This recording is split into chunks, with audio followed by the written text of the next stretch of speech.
All right, welcome everyone to another episode of the Inglorious Bastards campaign. For episode 74, we have with us the third installment of our language series. We were fortunate enough to talk to Paul and Fiona about Quenya and Sindarin. And tonight, we're going to talk with an expert in philology. So with us tonight, I have James Tauber. He is what he is a kind of a Renaissance man, but he has studied both classics and philology and linguistics. He's studied ancient Greek. And I'll let him talk more about sort of his credentials if he wants to. But I had the opportunity to hear him speak at a recent Signum University New England moot. And he presented on Tolkien and Digital Philology, which was it mirrored his talk that he did at the Tolkien conference this summer in Birmingham. So welcome to the podcast, James. Thank you very much. So what we're trying to get out of this session tonight is to really understand philology, digital philology. What the heck is it? How does it differ from the study of linguistics and literature?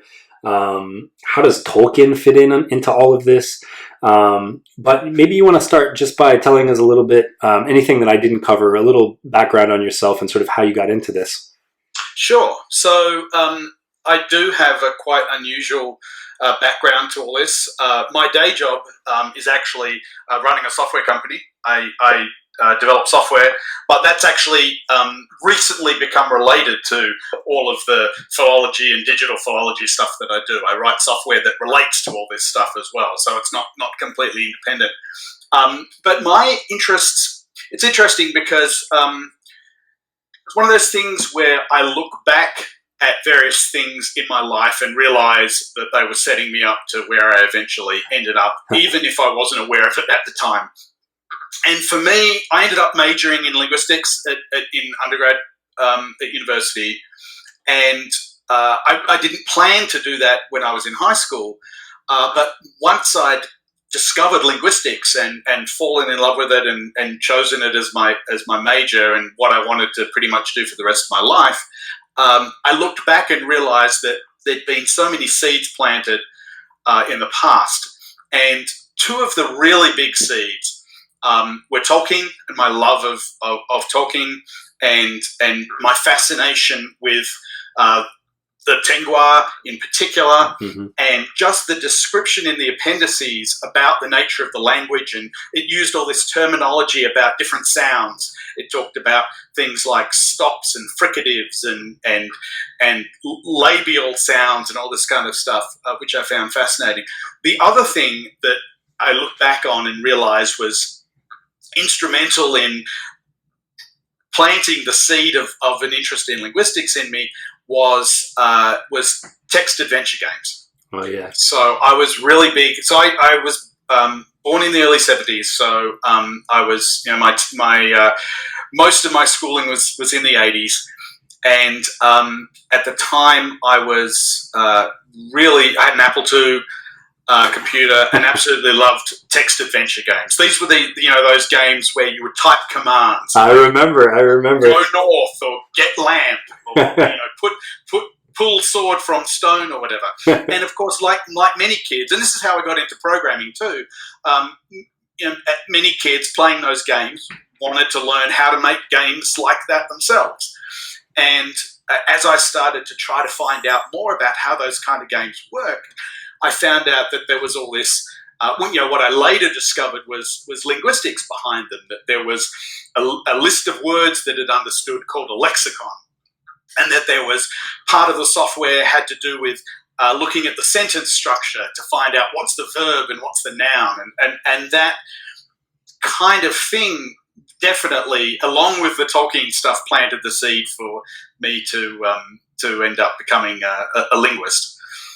But it turned out that the kind of linguistics that I wanted to do, and I'll say more about this as we talk about philology and how philology relates to linguistics and all that good stuff. But one of the things that was interesting for me as a linguist, as an undergraduate student in linguistics anyway, was most of my interest was in dead languages. I was interested in Greek, in particular at the time, New Testament Greek. And unlike most of my fellow students who were studying modern languages, not French and Spanish and things like that necessarily, but things like the indigenous languages in Australia, they were all studying languages that had living speakers that they could go and talk to and interview and get a sense of how the language worked by talking to people. Of course, if you're studying languages from the past, you don't have people you can talk to really understand. The only thing you've got is texts themselves. And I was particularly interested in, well, how can I use computers to better understand the way that the language is being used in a particular text? And that ended up sort of getting me into this combination of linguistics and computers as well, and philology. That sounds amazing. So you've mentioned all of this. You've mentioned philology several times. I mean, could you put a definition to it? I mean, sure. Actually, it's a difficult word to define, and so I'll try to sum it up, but also give a little bit of history, because it's one of these words that's changed its meaning over time, and it means different things in different places and different contexts. If I had to kind of sum it up in one sentence, it's really the study of old texts in old languages. Roman Jakobson, who was a Slavic linguist and philologist, also described it as the art of reading slowly. When applied to the Bible, it's often called exegesis. It's that very, very careful, close studying of what does this word mean and why are the words in this order and that sort of stuff. But historically, I mean, 2,000 years ago, if you described yourself as a philologer, that was actually an insult. You wouldn't describe yourself as one other. So, 2,000 years ago, philology was contrasted with philosophy. And philology was the love of words, philosophy was the love of wisdom. And, back then it was considered inferior to be focused on the words. It was much more important to be focused on wisdom.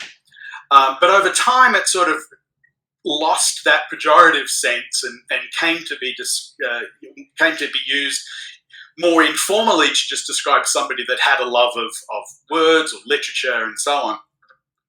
Where it started to become an academic discipline was in the 18th century, when a guy called Friedrich August Wolff basically declared, he went to the University of Göttingen and declared his major, the equivalent thereof, declared his major as philology, which didn't exist at the time, but he said, no, that's what I want to study. And what he meant by it was, in particular, the study of the texts of ancient Greece and Rome. So studying Greek and Latin and their texts as a window to the history and culture of the time. So culture plays a big role in this, I'm guessing, and relationships maybe between the language you're studying and other languages. Yeah. So what happened was, so that was sort of the first, chapter in philology becoming an academic discipline. And to this day, when people describe themselves as, say, classical philologists or doing classical philology, they mean studying ancient Greek and Latin, particularly in the context of the texts. Obviously, there are other sources of information about the culture of the time, such as archaeology and so on. But if you go to, for example, if you wanted to study ancient Greek or Latin literature at Harvard, they call that classical philology at Harvard. Okay. But then, so another thing happened alongside this, which was that was happening in the 18th century, was this realization. Well, first of all, this realization that there were other realization from people in the West. Obviously, it was known elsewhere, but this realization that there were other cultures elsewhere in the world that also had rich literary traditions. And in particular, in India, this rich culture of texts written in Sanskrit. And as people from the West started studying Sanskrit more, they realized that there were incredible similarities between Sanskrit, Greek, and Latin.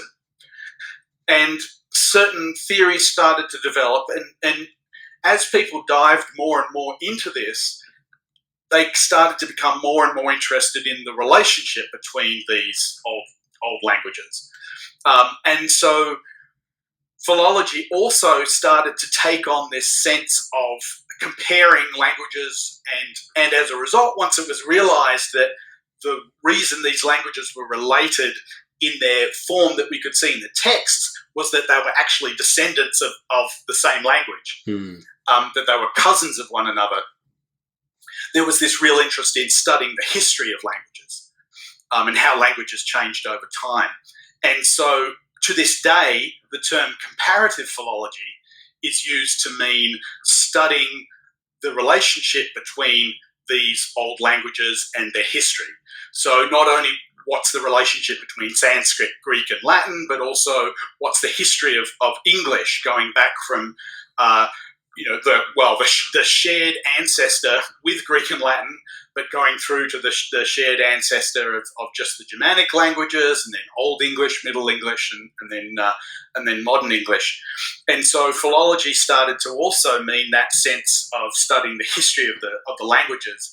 And when you want to contrast that with just classical philology, you would often use the term comparative philology. And then the third thing, just to kind of round out the history of all this, because this sets the stage for what's meant by philology nowadays, there was this other movement, which was this realization that it wasn't just the ancient written stories from the Mediterranean that were of interest, but that all cultures had rich histories of sagas and epics and folk tales and so on. And Jakob Grimm, in particular, and his brother were really responsible within the Germanic sphere of collecting folk tales and studying the relationship between folk tales and the language behind them as well. Jakob Grimm was a comparative philologist that focused very much on the relationship between the Germanic languages. But you now get Germanic philology, which is studying those kind of relationships between Gothic and Old Norse and Old English and so on, and the various texts in those languages as well. So even to this day, when somebody describes themselves as a philologist, they'll normally fall into one or more of those kind of categories. So they'll either be somebody that's studying particularly ancient texts from 2,500 years ago, whether they're Greek, Latin, or Semitic language, or maybe slightly more recent Germanic languages, or the relationship between all of those languages. All of that sort of goes under the name philology in various contexts. Well, can we get back to Tolkien for a second? Because I think that's a good segue. He was described as a professor of language and literature. But I know he also described himself as a philologist. Was Tolkien a philologist? Absolutely, and he was a philologist at a really interesting time for the term. And one thing I haven't touched on yet, but's relevant here, is that there was a bit of a negative reaction against the term philology in the early 20th century. So Tolkien at Oxford, he actually started off studying classics. Was his initially what he studied, and he had a very good command of Greek and Latin. Something that not a lot of people necessarily know. They think of him as focusing more on things like Old English and Old Norse, but he was perfectly capable with Greek and Latin and so on. But then he started getting more into the Germanic philology, the Germanic languages. So in the kind of comparative sense, he studied Old Norse and Gothic and Old English and the relationship between them and so on. Now, at the time, the real leaders in philology were in Germany, and most of the history, I mean, all of the people that I've mentioned, Friedrich August Wolff, Jakob Grimm. I didn't mention Franz Bopp, but he was another figure in the 18th and 19th century who's probably the leading figure in comparative philology. They're all German. It was considered very much a German science. And when tensions arose and then eventually the outbreak of the Great War, that posed a bit of a problem in England. And many people of a more, I'll say, literary bent, many well-known names in English literature, people like J.M. Barrie, who wrote Peter Pan, Rudyard Kipling, and so on, felt that philology was the enemy, essentially. That philology was this horrible intrusion that German thinking had made into English. Tolkien did not think that at all. He very much believed that the study of the literary side of the texts in English could be done alongside the philological study of the languages themselves. And so the term language and literature combined together really tried to capture that fact, that he was both studying languages like Old English and Middle English, as well as the literature in those languages. But there was definitely this feeling that of wanting to dissociate, in English-speaking countries in particular, as a result, or during and as a result of the First World War, of not wanting to associate too much with that particular approach to things, because it was seen as too German. And obviously, Germany was not in favour at that point in history. It sounds like such a strange thing to think about now, where it seems like if you want to understand the literature better, you would study these sorts of things to get to know it better. To put yourself sort of inside the author and inside of the story. Doesn't that seem the same?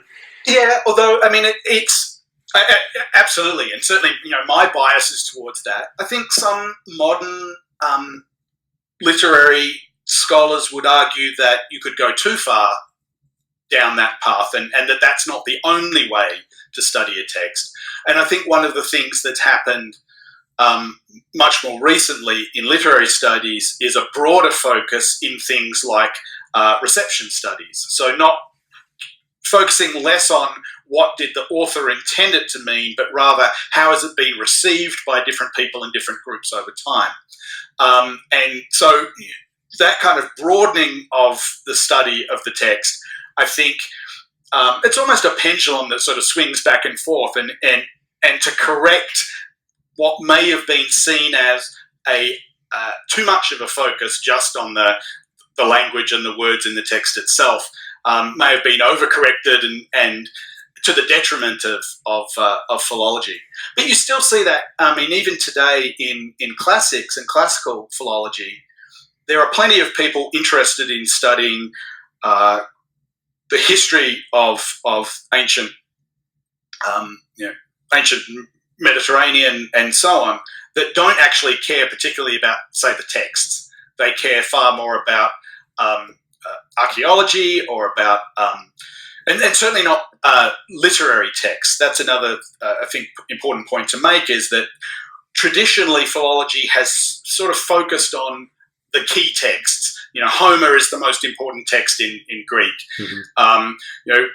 Plato and Aristotle are the most important philosophers. And so to the detriment of perhaps other things. And so you could argue that there's this broadening that's been helpful to the field. Mm-hmm. But sometimes that's been to the exclusion of doing philology as well. So it's always an interesting balancing act, and as to where the focus is. Certainly my own focus has always been on the language side of things, and Tolkien's was as well. He and that's why he was, I think, quite keen to describe himself always as a philologist, to remind people that at the end of the day, he was definitely interested in the individual words and the history of those words and so on. I can see this. I can see this love of the languages of the elves, and his focus and his passion for all of the different tribes of the elves, and the sundering of the elves and the migrations across the land, and that really sort of comes across. Yeah, and it's sometimes hard to tell how much of this was sort of retroactive explanation, but it definitely feels to me, and I think Tolkien claimed this at various points, that much of that kind of history was set up in order to explain the kind of history of the languages that he wanted to do. Okay, I see. So, in other words, if you take, just to take Quenya and Sindarin, for example, it's clear that at one level he was trying to replicate what he saw as beautiful aspects of Finnish and Welsh, respectively. Right? So there's a ton of Finnish influence in Quenya and a ton of Welsh influence in Sindarin. But he wanted them to be related languages, which Finnish and Welsh are not. Right. And so he constructed all these rules about how did the sounds change over time from this kind of single, what comparative philologists or historical linguists would call proto-Elvish, how that over time broke up, and you got two groups, one of which was speaking one language and another was speaking another language. Of course, the moment you get that kind of linguistic history, the question arises, well, what was going on in terms of the people? Right. What was the history of the people that led to there being two separate groups? And that obviously leads nicely to the sundering of the elves. Right, absolutely. I'd like to maybe fast forward 50, 100, 1,000 years from now, and the way we're talking about Tolkien studying the classic languages. Are people going to be studying Tolkien, or are people studying Tolkien now in the same way? Well, that's a really interesting question. I certainly think that of all of the authors in the 20th century, the one that gets talked about the most like the way we talk about those ancient texts is Tolkien. And I've noticed that for many, many years, talking to biblical scholars, talking to classical philologists, many of whom are Tolkien fans, they'll say things like, I've had many biblical scholars say to me, what, reading the Silmarillion kind of reminds me of the Old Testament. Yeah, from the very beginning. Right, exactly. And, Tolkien's doing this deliberately, right? He had this wonderful understanding of these things, these kinds of texts, and obviously brought a lot of that knowledge into his own writing. And classicists as well, classical philologists will say to me, this reminds me a lot of what I do, what I study in my day job. Yeah. That's a very different question, I think, than, say, literary merit or something like that, which I'm not in a really position to judge. So it's very difficult to say, obviously, what people will be interested in 500, 1,000 years' time. It's certainly the case that there have been many that predicted that people would lose interest in Tolkien already, and it hasn't happened. So, there's definitely there's a certain staying power that he's already proven to have. So let me ask you. We're going to switch gears to digital philology. So we've talked a lot. We've talked about almost 30 minutes about philology. What is and digital philology seems to be your thing. So tell us about that and what makes that different. Yeah. So it's funny. There's a lot of discussion amongst people doing digital philology and more broadly the sort of parent field of digital humanities of what it really means to put digital in front of that. Because all we're really describing is the particular tools that we're using to do what people have always done. And it's not like when the printing press was invented, we all of a sudden started talking about printing press philology or printing press humanities. And then, when the typewriter came along, we had typewriter philology. And so to some extent, it's kind of an odd phrase. But what it really refers to is the increasing use of computers to undertake the philological endeavour. And that's it goes back to probably one of the very first examples was in the 1940s. A Jesuit priest by the name of Roberto Bussa started putting together an index of the works of Thomas Aquinas. And he actually worked with IBM and doing this basically with mechanical sorting machines, not even digital computers. But this idea that you could do literary and linguistic analysis with the help of tools really started back then. And for a while, the subject was called literary and linguistic computing. And that's really sort of what's often now referred to as digital philology. But at the end of the day, it has to do with using computers to do philological stuff. And that has two, I think, important benefits. One, which is probably less important when applied to a small collection of text like Tolkien, but it's very important in other areas, is the breadth and scale that using digital tools enables. Mm-hmm. So if you're studying, I said at the start the Roman Jakobson quote about the art of reading, philology being the art of reading slowly. If you're reading slowly, that makes it very difficult to, say, compare 1,000 novels at once. Mm-hmm. If you're wanting to study how certain things have changed in 19th century novels and you want to actually study thousands and thousands of them, you're not going to be able to do that as an individual person. Digital philology can help a lot with that sort of stuff, and a lot of studies have been done at sort of that level of it's what is often referred to as distant reading as opposed to close reading, where instead of trying to get to what does this word mean and why are the words in this order, to take a much bigger step back and say, I want to compare 10,000 novels. I want to see how particular terms have changed in use over decades or centuries and so on. And so that's one thing that digital philology has enabled. But I do think it has a lot of value even in the sort of close reading, art of reading slowly approach when you're dealing with limited texts, particularly in the area of improving accuracy, removing some of the tedium. I don't think it ultimately ever replaces the scholarship that needs to get done, but it does make certain things easier. It makes it less likely to make mistakes. And most importantly for me, it enables much easier collaboration between scholars who are wanting to work on a text. I think it's a lot easier with digital philological approaches to build on the work of others. So if somebody has done a certain analysis of a text, somebody else can come along and do more analyses that build on that foundation. And I'll give a concrete example with Tolkien. You have two projects that you're working on. Actually, you have a ton of projects you're working on, but two in particular, the Digital Tolkien project and the Perseus Digital Library. Do you want to talk about those? Sure. So actually, the Perseus Digital Library is a great way of sort of explaining this. So the Perseus Digital Library is sort of my main day job now.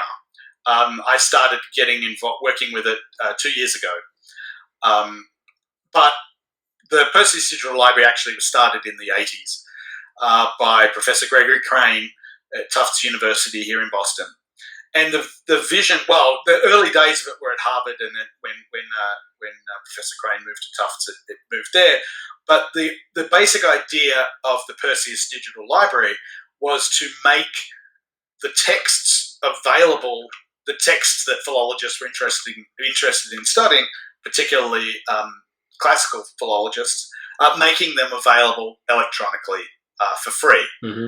in an open way that enabled people to use those texts unencumbered. And it's gone through various technology shifts. When it first started, the text sat on a particular machine that if you wanted work done, you would have to go to the machine. It was then released on CD-ROM. When CD-ROM was the leading technology for the distribution of this kind of information, and then ultimately it got put on the web. And so to this day, the Perseus Digital Library is probably the leading website for getting open, freely available texts of ancient Greek and Latin. Mm-hmm. But then building on top of that, there's all sorts it's not just the texts themselves, there's all sorts of things you can start to do with those texts, and scholars have done that. And so one of the things that's very important for classical philologists is an understanding of the people and places that get mentioned in a text. And so if you go through a text and you identify every time that certain people are mentioned, there's a scholarly task as well of disambiguating, because there's lots of people with the same names in texts often. So one of the examples that I talked with about Fiona was this concept of how elves name people, and there's the sort of the matronymic name, there's the nicknames, there's the and so maybe Galadriel, we used her as an example a lot. Like maybe all the different ways she's mentioned, the pronouns involved with her. Would that be a good example? Absolutely, right. So if you were wanting to do a study of that, you could manually do it, obviously. But if you wanted to then convey that information to someone else in a way that they could maybe do a slightly different analysis, it would be really helpful if what you'd done is gone through the text and marked up all the places where some name of Galadriel is used. So in the old-fashioned days, markup meant, underlining it with a pen or something, or a highlighter or something. Right. But in the digital world, you can actually represent some, digitally where in the text these things are occurring. Now, say somebody has done that task, right? They've gone through and they've identified all the names, and they've identified who they're referring to in the case where the same entity has multiple names. Mm-hmm. Now, imagine somebody else, completely independently, is interested in the way that different races in Middle-earth, or different races, different tribes in ancient Greece, or different characters in Shakespeare, it doesn't matter what it is, how they use language differently. Right? This is a very common thing for digital philologists to want to study. And in fact, going back to one of the earliest digital philology projects, it was studying the way that different characters spoke in Jane Austen novels, depending on whether they were male or female. So it was one of the very first things that done was to go through the text and identify for every single spoken passage, is this being spoken by, or who's it being spoken by, and then are they a male or female, and then be able to do some interesting statistical analyses of differences in the way that males and females speak in Jane Austen. But imagine you did that for Tolkien. So you went through, and I say this in part because this is actually something I am doing, is going through and marking up who said exactly what. This sentence was spoken by Gandalf, this sentence was spoken by Celeborn, and so on. And then once you map that to certain information about the people, the characters, then you can start to do interesting analyses about, do hobbits speak differently than elves? Does Sam speak differently than Frodo? But now imagine you wanted to combine those two, right? You've got all these different names of Galadriel, or any other elf, or even other hobbits and humans and so on will have multiple names. Aragorn has many names. Sauron has many names as well. But imagine you wanted to do a study of whether which name got used depended on who was speaking. Are hobbits more likely to use a particular name than dwarves, than elves, than the humans, or so on? Well, if somebody had gone and marked up all these names and who they referred to, and somebody else has gone and marked up all the speech who was speaking, then you can, if they're in digital form, you can combine those two results to do some new research about the relationship between names and who uses them. I have so many questions. All right, but just to sum up, so that's an example of something that is a very close, detailed philological study that would be very, very difficult to do manually, and particularly collaboratively manually. Doing it digitally means it's much easier for people to combine the results of others. So are you, in your lots of free time that you have, are you sitting down and rereading The Hobbit 100 times for each of these things that you want to catalog? I mean, how does one go about cataloging something like this? So the approach that I'm taking, and this is a very common technique in all sorts of things that I've done over the decades with different texts, is trying to write computer software that does the first step and then continue to iterate on that and correct it when it's doing the wrong thing. It's always going to require a certain level of human decision making, but there are certain things that can be done to speed up and simplify the process. So in terms of the speech stuff, for example, the first thing that I did, well, actually the second thing that I did, I'll say the first thing in a moment, but the second thing I did was write a computer program that can just find the direct speech. So based on open quotation marks, close quotation marks, find the direct speech. Mm-hmm. Now, the first thing I had to do before that, and you'll see in a moment why that's important, is to make sure that that's actually the way that direct speech was always referred to as. And it's not just as simple as, we look for an open quotation mark to indicate the start and we look for a closed quotation mark to indicate the end. Because there's no difference between, visually, between a closed quotation mark indicating that what somebody said has ended and an apostrophe that's ending a plural possessive. And then the end result of that work is I then have marked up all of the sort of start and end points of the direct speech. And then there's the interesting task of then working out who's doing the speaking. And again, there's a certain amount of automation you can do there. Obviously, if it's some part of speech said Gandalf, then you know It's Gandalf saying it. Right. If it said, some certain amount of speech he said, then you've got to work out who he is. Which is actually another useful task to do, quite apart from speech, is going through all the pronouns and working out who they're referring to. So, yes, there's a certain amount of manual work. Computers are getting increasingly better at some of these tasks, particularly things like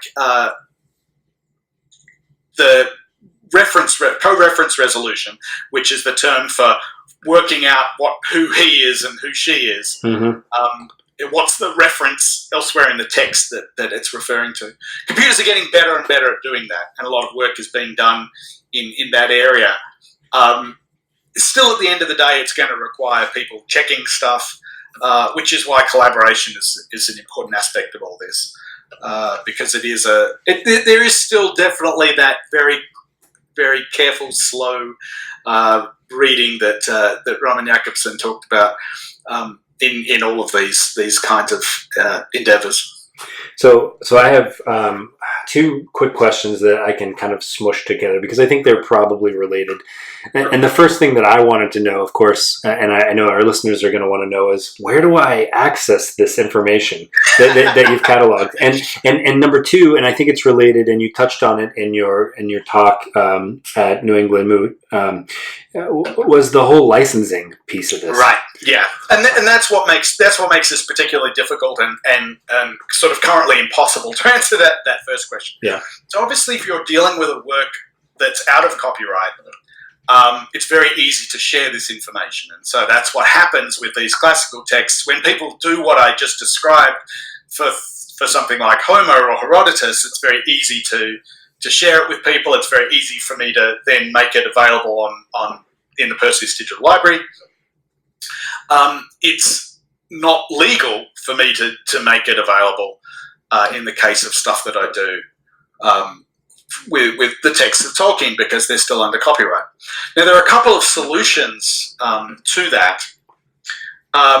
One is that, well, the main solution is to assume that you have the same text that I do, and to convey my analysis in terms of sort of offsets into the text. So, in other words, instead of giving you the chapter "Farewell to Lorien" marked up with who's doing the talking, I instead give you a file that says, in "Farewell to Lorien," words 11 through 15 are spoken by Celeborn. Mm-hmm. And then it's possible sort of to reconstruct at your end the marked up text without us interchanging anything that reveals. It's almost like a code, right, that we're not wanting to reveal. Right. We can transmit information but without revealing the full message. And that's referred to as standoff markup, because you're not actually marking up in the text. You're sort of standing away from the text and doing it that way.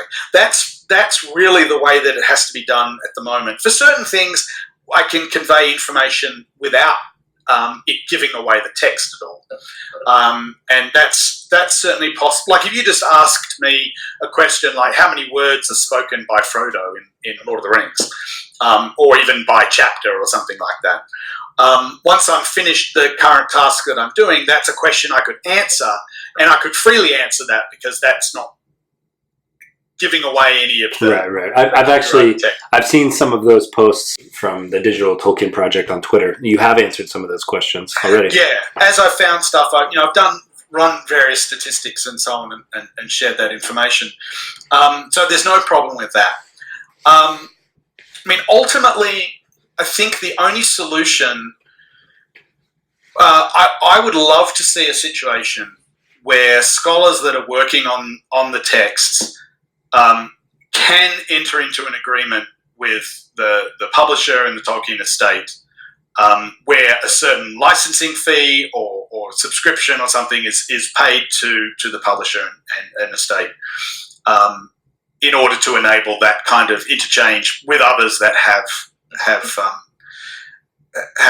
subscribed and paid that licensing fee. I think that's probably the only feasible way for it to happen. But what about just waiting a certain amount of time? I mean, isn't there a rule in the law, the copyright law, that says? So if we assume that the copyright law doesn't change, and it's possible it could change and extend those times even longer.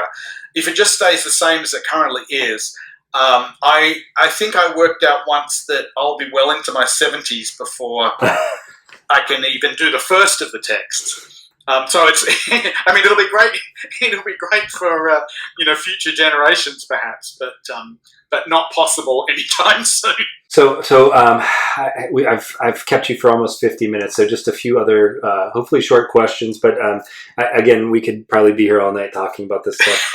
I wanted to give you an opportunity to talk about any collaborators that you might have for the Digital Tolkien project, or to put something out there as a message that you're looking for collaborators. Yeah. So there's really two types of collaborations that make sense and that I'm interested in. One is the Tolkien scholars who don't necessarily have the skills or focus on the digital side, but they have particular research questions that they would love answered. So somebody that is interested in, for example, do different races in Lord of the Rings, use different words or different names for people or so on. That kind of research question, I would love to hear from people like that and collaborate with them on getting them the results they need. The second category of collaborator is people that are actually sort of working in the field of digital philology, of doing this sort of literary and linguistic computing already, maybe for other texts, and would be interested in applying the same techniques that they're using for other texts to Tolkien. So it's really both of those people I'm very interested in talking to. I've already been working with a handful of people, mostly in the second category. So one of a funny story. One lady that I'm working with, her expertise in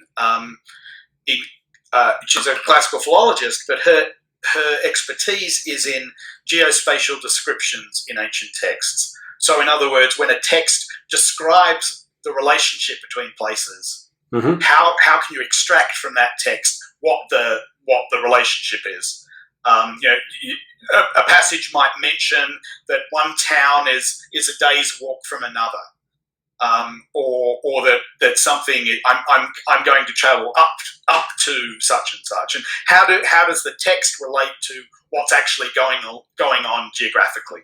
I approached her saying I would really love to apply this to Tolkien, and it turns out she was a huge Tolkien fan and wanted to do that anyway. Boy, I would have loved to have that kind of information. You and I have talked, and the whole point of this podcast is to talk about a Dungeons and Dragons campaign. From the very first thing that I did was to sit down with a map and to pace this thing. How far can they travel during any particular day? What is traveling through the mountains like? What is traveling through Mirkwood? I am curious now that we've mentioned this Dungeons and Dragons bit. Are you a Dungeons and Dragons player? I've not played for a while, but I certainly have been for at various points in my life. And in fact, when I first started getting into it, it was the first edition of Advanced Dungeons and Dragons. Oh, wow, yes. Was pretty much around the same time as I was getting into Tolkien. So I remember I bought the Player's Handbook and the Dungeon Master's Guide in 1985, the AD&D first edition ones of those, in 1985, which was also the year that I was given as a present Return of the King before I'd read the other two books in Lord of the Rings, and didn't want to spoil things by reading the story, so I just read the appendices. But anyway, that happened. I was a Hobbit fan, and my aunt bought me Return of the King. That was in 1985 as well. So they're very much the same part of phase of my life that I got into both. For all through early high school, I DM'd a lot, and then later on at various points I played in various campaigns just as a player character. Sure. Well, that's for so many people, Dungeons and Dragons was the gateway drug, or in fact, Tolkien was probably the gateway drug to Dungeons and Dragons. Well, at this point in the campaign, the characters are in near Erisea. They're traveling through the shadowy seas, the enchanted isles, and they're coming to the Tower of Pearl. There's this phrase that is mentioned, I think, just maybe once, maybe a handful of times, called the sleeper in the Tower of Pearl. In my campaign, the sleeper is Turin Turinbar. So of course he is buried on Tol Morrowind back on Middle Earth, but this portal in the Tower of Pearl is what takes these people, these characters, to the Stone of the Hapless. Yep. And so that was I had never read anything quite like the Book of Lost Tales. And that actually was leading me to my next question, is that have you, I know you're a big Silmarillion fan and you've done a lot of studies there. I've seen those posts on Twitter, and I know how much you love The Hobbit, and you've talked about The Lord of the Rings. Have you gotten to any of the books, the histories of Middle Earth? Not digitally yet, okay. Although I read them very early on.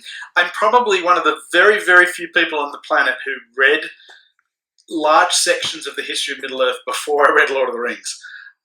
My reading order is very, very odd, but it was basically The Hobbit, then the Lord of the Rings appendices, then the Silmarillion, and then the history of Middle Earth, or bits of the history of Middle Earth. I became really obsessed with the Einarlindale. Oh yeah, and so grabbed all of the copies, all of the volumes of history of Middle Earth that had anything to do with versions of the Einarlindale, so Shaping of Middle Earth, Volume 4, and so on. So I'm certainly very familiar with them, but I've not done anything digitally with them yet. I think they will lend themselves to digital tooling, probably more than anything else, because this is a common theme in a lot of what I do. There's certain information, certain data, certain results of philological study that is where books are not necessarily the best way to present the end result. Mm-hmm. The books are actually limiting. And I think that's most clear in something like the various volumes of the History of Middle-earth. Yeah. Christopher Tolkien did all this amazing work in terms of relationships between manuscripts, changes to manuscripts, and so on. And then he had to convey it in a very traditional philological form, namely a book where you've got text that may have some annotations where words were changed. It's got lots of notes and commentaries and stuff like that. But one of the things that, for example, gets done with his old texts in a similar situation where you have multiple versions of the manuscript is you can do all sorts of cool things online where you can visualize where the changes are, or be able to very quickly switch between different versions. Show me what version A looked like, show me what version B looked like, Mm-hmm. show me what the differences between A and B were, and all those sorts of things that are only possible in a digital reading environment, not in a book.